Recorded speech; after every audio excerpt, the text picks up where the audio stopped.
जय हिंद साथियों, आज हम यूपी पुलिस रेडियो ऑपरेटर में असिस्टेंट रेडियो ऑपरेटर का प्रैक्टिस सेट सॉल्व करने वाले हैं। तो दोस्तों, उम्मीद है कि आप डेली अपनी प्रैक्टिस कर रहे होंगे। दोस्तों यकीन मानिए, आपका जो पेपर आएगा ना, उसमें से दोस्तों इन्हीं चैप्टर से आपको क्वेश्चन देखने को मिलेंगे। ठीक है दोस्तों, और आप डेली का डेली प्रैक्टिस करते रहिए। तो दोस्तों, आपको ज़्यादा लोड भी नहीं लेना है। आप अगर धीरे धीरे से तैयारी करते रहेंगे, और दोस्तों साथ में प्रैक्टिस बहुत इंपॉर्टेंट है किसी परीक्षा को क्रैक करने के लिए। तो दोस्तों डेली आप प्रैक्टिस हमारे साथ करते रहिए। और चलिए दोस्तों, स्टार्ट करते हैं आपका असिस्टेंट रेडियो ऑपरेटर का प्रैक्टिस सेट। और दोस्तों इसमें जो क्वेश्चन आएंगे ना आपके, वो दोस्तों टोटल 14 चैप्टर से आएंगे, यानी कि 14 चैप्टर आपको अच्छे से तैयार कर लेने हैं। इनमें से आपको 25 क्वेश्चन देखने को मिलेंगे, यानी कि 50 नंबर का इन्हीं 14 चैप्टर से ही आएगा। तो दोस्तों, क्योंकि दोस्तों इसका सिलेबस भी बिल्कुल डिफाइन कर दिया है भर्ती बोर्ड ने। तो और दोस्तों, आपके कोई भी क्वेश्चन जो होगा ना, वो अलग से देखने को नहीं मिलेगा, इन्हीं चैप्टर से ही मिलेगा आपको देखने को। और दोस्तों उन्हीं के जो क्वेश्चन का जो पैटर्न होगा ना, उसी के आधार पर मैं ये प्रैक्टिस सेट लेकर के आया हूँ। तो चलिए दोस्तों, पहला क्वेश्चन स्टार्ट करते हैं। और साथ ही साथ आप भी आंसर देते रहना। और दोस्तों, अगर वीडियो अच्छी लगे तो दोस्तों वीडियो को लाइक और चैनल को सब्सक्राइब जरूर कर देना, जिससे कि हमारा मोटिवेशन बढ़े। तो चलिए दोस्तों, स्टार्ट करते हैं। पहला क्वेश्चन, प्रदीप्त या फिर इल्यूमिनेशन की माप निम्न में से किसका उपयोग करके की जाती है? यानी कि प्रदीप्त की माप किससे की जाती है, तो ये आपको बताना है। तो दोस्तों, प्रदीप्त की माप लक्स मीटर से की जाती है। और दोस्तों बाकी के ऑप्शन को भी हम देख लेते हैं। मिली वोल्ट मीटर से 2 पॉइंट के बीच में विभवांतर नापा जाता है। और दोस्तों पीएच मीटर से जो आपका अम्लीयता नापी जाती है। ठीक है दोस्तों। और दोस्तों, जो स्ट्रोबोस्कोप होता है, उससे जो हार्मोनिक स्पीड होती है उसको नापते हैं स्ट्रोबोस्कोप से। ठीक है दोस्तों, तो आपके चारों ऑप्शन क्लियर हो गए होंगे। यानी कि जो प्रदीप्त की माप होती है वो लक्स मीटर के द्वारा नापी जाती है। और दोस्तों नेक्स्ट क्वेश्चन देखिए, प्रकाश वर्ष किसके द्वारा मापा जाता है? दोस्तों प्रकाश वर्ष से दूरी नापी जाती है। ठीक है दोस्तों। और दोस्तों एक चीज़ यहाँ से और पूछी जाती है आपके लिए, एक प्रकाश वर्ष में कितने मीटर होते हैं? तो दोस्तों 9.46 इंटू 10⁻18 मीटर होते हैं एक लाइट ईयर में। तो दोस्तों ये भी आपको ध्यान रखना है। और बाकी तो दोस्तों ऑप्शन आपको पता ही होंगे, उसमें कुछ बताने को नया है नहीं। गिरते हुए नारियल में होती है। तो दोस्तों जब भी कोई वस्तु बेग में होगी, क्योंकि दोस्तों जब नारियल नीचे गिरेगा ना, तो दोस्तों कुछ ना कुछ उसका बेग रहा होगा। तो दोस्तों बेग से जो भी ऊर्जा होती है उसको गतिज ऊर्जा कहते हैं, क्योंकि दोस्तों kinetic energy is equal to ½ mv² होता है। यानी कि इसमें जिस भी वस्तु में बेग होगा ना, तो दोस्तों उसमें हमेशा काइनेटिक एनर्जी ही होती है। अब दोस्तों 44 नंबर क्वेश्चन देखिए, फिडेलिटी रिसीवर रेडियो रिसीवर का पुनरुत्पादित करने की क्षमता है। यानी कि फिडेलिटी से क्या रिप्रोडक्शन किया जाता है, ये आपको बताना है। तो दोस्तों फिडेलिटी में क्या होता है कि आपकी मूल आवृत्ति होती है और एक हार्मोनिक आवृत्ति होती है। यानी कि आप एक तो आपकी मेन फ्रिक्वेंसी होती है, main frequency plus harmonic frequency, यानी कि M F plus H F is equal to आपका फिडेलिटी ही होता है। यानी कि ये आपको थोड़ा कम्युनिकेशन अगर आपने पढ़ा होगा तो अच्छे से आपको पता होगा। यानी कि फिडेलिटी में हमेशा मेन फ्रिक्वेंसी और जो आपकी हार्मोनिक फ्रिक्वेंसी होती है दोनों होती हैं। तो इसका राइट आंसर कौन सा हो जाएगा? यानी कि आपकी मौलिक फ्रिक्वेंसी भी होती है और हार्मोनिक फ्रिक्वेंसी भी होती है। तो राइट आंसर आपका ऑप्शन नंबर सी हो जाएगा। अब चलिए 45 नंबर क्वेश्चन पर, 2 सेंटीमीटर स्क्वायर क्षेत्रफल से होकर 200 माइक्रो वेबर का फ्लक्स प्रवाहित होता है। तो फ्लक्स घनत्व कितना होता है, कितना होगा? तो दोस्तों जब भी आपसे फ्लक्स घनत्व पूछा जाए ना, तो दोस्तों उसमें आपको जो भी क्षेत्रफल दे रखा होगा उससे डिवाइड कर देना है सिंपली। और दोस्तों क्योंकि तो यहाँ पर सेंटीमीटर स्क्वायर में दे रखा है, यहाँ पर माइक्रो में दे रखा है, तो दोस्तों यहाँ पर थोड़ा यूनिट को कन्वर्जन भी करना पड़ेगा आपको। तो मैं करके दिखा देता हूँ आपको। दोस्तों जो चुंबकीय फ्लक्स होता है फाई, यहाँ पर कितना दिया गया हमको? 200 माइक्रोमीटर, यानी 10⁻⁻6 वेबर। ठीक है दोस्तों। और यहाँ पर हमारा एरिया कितना दिया गया है, यानी क्षेत्रफल कितना है हमारा? 2 सेंटीमीटर स्क्वायर, या फिर आप इसको लिख सकते हैं 2 × 10⁻⁻4 सेंटीमीटर स्क्वायर। अरे सॉरी, मीटर स्क्वायर, क्योंकि दोस्तों यहाँ पर मैंने अभी 10⁻⁻4 लगा रखा है, इसलिए ये मीटर स्क्वायर में कन्वर्ट हो गया। और दोस्तों जो आपका फ्लक्स घनत्व होता है ना, उसका फार्मूला होता है B = 5/A। ठीक है दोस्तों, यानी कि B = 5/A। तो दोस्तों इससे अगर हम इसको डिवाइड करेंगे ना, तो यहाँ पर ये 10 आ जाना चाहिए, और 10⁻⁻6 से 10⁻⁻4 में भाग देंगे तो ये हमारा आएगा 1, क्योंकि ये 1 और -2, यानी कि हमारा बनेगा जा करके, ये हमारा बनेगा 10, क्योंकि दोस्तों यहाँ पर एक 0 भी है, तो 10 × 10⁻, ये -4 है तो -2, यानी कि -2। तो दोस्तों ये हमारा बनेगा 1। ठीक है दोस्तों, नहीं सॉरी, यहाँ पर 0 भी तो है, क्योंकि दोस्तों अगर 200 को 2 से डिवाइड करेंगे तो यहाँ पर 100 बचेगा ना, ऊपर थोड़ी गलती कर गए थे हम।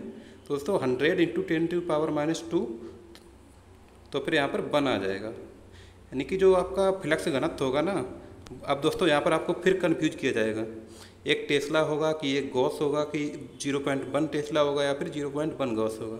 तो दोस्तों जब भी ये चीज़ आपको ध्यान रखना है, क्योंकि यूनिट पर आपको ज़्यादा फोकस करना है फिजिक्स में।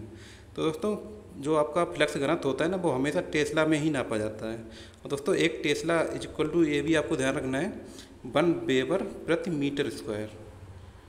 ठीक है दोस्तों, अब वेबर क्या था, हमारा फ्लक्स घनत्व था, वो फ्लक्स था, और मीटर स्क्वायर क्या था, हमारा क्षेत्रफल।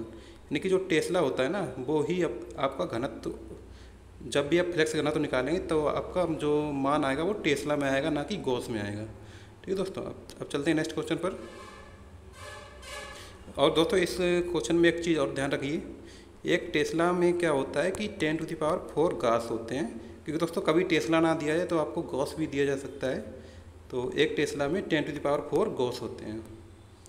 अब नेक्स्ट क्वेश्चन देखिए, एक चुंबकीय प्रपथ में चुंबकीय विभव को खाली स्थान के पद में मापा जाता है।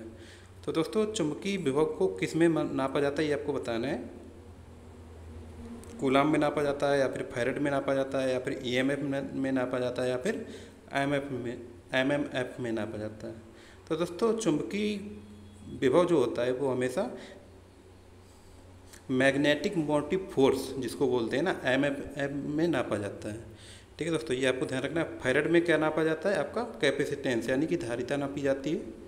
और दोस्तों और देख लेते हैं, जो आपका EMF होता है ना दोस्तों, EMF में क्या नापा जाता है, आपका विद्युत वाहक बल नापा जाता है EMF में। ठीक है दोस्तों, और दोस्तों जो कूलाम होता है दोस्तों, ये तो आपको पता ही है कि आपको सिंपल जो आपका आवेश होता है ना, आवेश को कूलाम में नापा जाता है। तो दोस्तों इस तरह से आपको लगभग सारे ऑप्शन पता होना चाहिए, तभी आप किसी भी क्वेश्चन को अच्छे से कॉन्फिडेंटली सॉल्व कर पाएंगे उसको। अब नेक्स्ट क्वेश्चन देखिए, प्रसारण के समय रेडियो तरंग का पथ पर आधारित होता है। तो दोस्तों जब भी आप कम्युनिकेशन करेंगे तो रेडियो तरंग का पथ किस पर डिपेंड करेगा, ये आपको बताना है।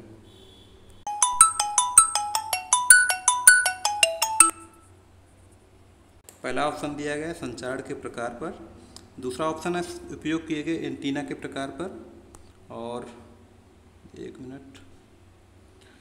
तीसरा ऑप्शन दिया गया उपयोग किए गई आवृत्ति पर। दोस्तों जो टाइप होगा ना, उस पर भी डिपेंड करता है, और एंटीना पर भी डिपेंड करता है किस टाइप का आपने एंटीना यूज किया है, और दोस्तों कौन सी फ्रिक्वेंसी आपने यूज की है, इस पर भी डिपेंड करता है। यानी कि इस पर भी डिपेंड करेगा संचार के प्रकार पर, आपने कौन सा कम्युनिकेशन कराया है, एम्पलीट्यूड मॉड्यूलेशन करा के फ्रिक्वेंसी को ट्रांसमिट किया, या फिर फ्रिक्वेंसी मॉड्यूलेशन करा के फ्रिक्वेंसी को ट्रांसमिट किया है। ये भी दोस्तों चीज़ें मायने रखती हैं। और दोस्तों एंटीना कौन सी टाइप का एंटीना आपने यूज किया था, पैराबोलिक था कि हार्मोनिक था, कौन सा एंटीना था आपका, और फ्रिक्वेंसी पर भी डिपेंड करता है कौन सी आपने फ्रिक्वेंसी यूज की है। यानी कि उपरोक्त सभी राइट आंसर हो जाएगा आपका ऑप्शन नंबर डी। अब चलिए नेक्स्ट क्वेश्चन पर चलते हैं। विद्युत चुम्बकीय तरंगों का वेग है। तो दोस्तों जो आपका विद्युत चुम्बकीय तरंगों का वेग होता है वो 3 × 10⁸ मीटर पर सेकेंड, यानी कि ये वाला सही हो जाएगा, क्योंकि दोस्तों जो प्रकाश की चाल होती है ना, उसी के बराबर होता है विद्युत चुम्बकीय तरंगों का वेग। अब नेक्स्ट क्वेश्चन देखिए, एम्पलीफायर का उद्देश्य है। तो दोस्तों एम्पलीफायर का तो आपको बिल्कुल पता ही होना चाहिए, क्योंकि जो एम्पलीफायर, मान लीजिए ये कोई एम्पलीफायर है, एम्पलीफायर, तो दोस्तों इसमें जो इनपुट सिग्नल होगा ना और जो आउटपुट सिग्नल होगा वो किसी का गुणांक होगा। जैसे कि मान लीजिए कोई ये इनपुट सिग्नल है और ये आउटपुट सिग्नल है, तो दोस्तों एम्पलीफायर क्या करता है, हमेशा सिग्नल को एम्पलीफाई करके देता है, ठीक है दोस्तों। और वो कितना एम्पलीफाई करेगा, वो एम्पलीफायर ही डिसाइड करता है कि उसको कितना एम्पलीफाई करना है। तो अब इसमें देख लेते हैं। आगत संकेतों की शक्ति या धारा अथवा वोल्टेज को बढ़ाना, आगत में भारित संकेत छीड़ करना, ये तो गलत हो जाएगा। ये इसमें भारित संकेत के विरूपण नहीं दोस्तों। आपका right answer option number A हो जाएगा, यानी कि आगत संकेतों यानी इनपुट सिग्नल की शक्ति या धारा अथवा वोल्टेज को बढ़ाना, ये एक एम्पलीफायर का काम होता है। अब नेक्स्ट क्वेश्चन देखिए, अल्टरनेटिंग करंट की माप किसके द्वारा की जाती है। तो दोस्तों जो आपकी अल्टरनेटिंग करंट जो नापी जाती है वो किसके द्वारा नापी जाती है, ये आपको बताना है। तो दोस्तों पहला ऑप्शन देखते हैं, मूविंग आयरन प्रतिकर्षण प्रकार के वोल्ट मापी द्वारा। दोस्तों वोल्ट मापी से तो कभी करंट नाप ही नहीं सकते, ये तो गलत हो जाएगा। स्थायी चुंबक प्रकार के एमीटर द्वारा। दोस्तों स्थायी चुंबक का यूज नहीं कर सकते उसमें, क्योंकि दोस्तों अल्टरनेटिव करंट होती है ना, उसमें स्थायी चुंबक नहीं नाप पाएगी। इलेक्ट्रॉनिक वोल्ट मापी द्वारा, तो दोस्तों इससे भी नहीं नाप पाएंगे। इलेक्ट्रॉनिक वोल्ट मापी से हमेशा डीसी करंट को इलेक्ट्रॉनिक वोल्ट मापी से आप वोल्टेज को नाप सकते हैं, यानी कि कितना विभवांतर दोनों के बीच में, दो पॉइंट के बीच में बन रहा है। दोस्तों प्रेरण एमीटर के द्वारा, यानी कि जो प्रेरण एमीटर होगा ना, उससे आप अल्टरनेटिव करंट को नाप सकते हैं। तो राइट आंसर आपका ऑप्शन नंबर डी हो जाएगा। अब चलिए 51 नंबर क्वेश्चन देख लेते हैं। एक जनरेटर रूपांतरित करता है। तो दोस्तों जनरेटर तो आपको सिंपली पता ही है कि यांत्रिक ऊर्जा को विद्युत ऊर्जा में रूपांतरित करता है, और विद्युत ऊर्जा को रासायनिक ऊर्जा में, ये तो गलत है। तापीय ऊर्जा को विद्युत ऊर्जा गलत, विद्युत ऊर्जा प्रकाश, ये भी गलत। फाइबर ऑप्टिक संचार में संचालन का मूल सिद्धांत, तो दोस्तों ये TIR, ठीक है दोस्तों, टोटल इंटरनल रिफ्लेक्शन। और दोस्तों इसमें आपको एक चीज़ और ध्यान रखनी है, जो हमारे ऑप्टिकल फाइबर संचार के जो जनक है ना, इनका भी कभी कभी किसी एग्जाम में पूछ लिया जाता है, तो इनको नाम तो मुझे ध्यान नहीं आ रहा है, लास्ट में कपानी बोलते हैं इनको, ठीक है दोस्तों। टोटल इंटरनल रिफ्लेक्शन के जनक कौन है, तो दोस्तों उनका नाम में लास्ट में कपानी लगा हुआ है, तो ये आपको ध्यान रखना है। चलते हैं नेक्स्ट क्वेश्चन पर। एक लटकते कालीन को डंडे से पीटने पर उससे धूल के कणों का बाहर निकलना एक प्रक्रिया उपयुक्त उदाहरण है। तो दोस्तों ये तो आपका सिंपल सा ही है, न्यूटन की गति के प्रथम नियम का। तो दोस्तों क्योंकि तो न्यूटन का गति का नियम, प्रथम नियम क्या कहता है, इसको जड़त्व का नियम भी बोलते हैं। इसमें ये कहता है कि कोई वस्तु अगर विराम में है तो विराम में ही रहना चाहती है, और यदि वो गति में है तो गति में ही रहना चाहती है, जब तक कि उस पर कोई बाह्य बल ना लगाया जाए। तो दोस्तों जो कालीन में कुछ, मान लीजिए कोई कालीन है हमारी, इस पर कुछ धूल के कण इस तरह से चिपके हुए होंगे, तो दोस्तों ये तब तक यहाँ से नहीं हटेंगे जब तक डंडे से इनको पीटा ना जाए। क्योंकि दोस्तों जब आप डंडे से इसको पीटेंगे ना, तो इसमें जो कालीन होगा ना, वो तो अपनी जगह से हट जाएगा, लेकिन धूल के कण तुरंत नहीं हट पाते हैं, या फिर उसके वाइब्रेशन जो होता है उसमें, उसकी वजह से बाहर की तरफ निकल जाते हैं। तो राइट आंसर आपका ऑप्शन नंबर ए होगा। आप 54 नंबर क्वेश्चन देखिए, ये भी दोस्तों बहुत इंटरेस्टिंग क्वेश्चन है। 1000 किलोग्राम द्रव्यमान की एक कार 30 मीटर पर सेकेंड की चाल से गति कर रही है। इसे रोकने के लिए ब्रेक लगाए जाते हैं। यदि टायर तथा सड़क के बीच घर्षण बल 5000 न्यूटन हो तो कार को रोकने में कितना समय लगेगा। तो दोस्तों एक बार इसको साफ कर देते हैं अच्छे से, क्योंकि दोस्तों हमें पता है कि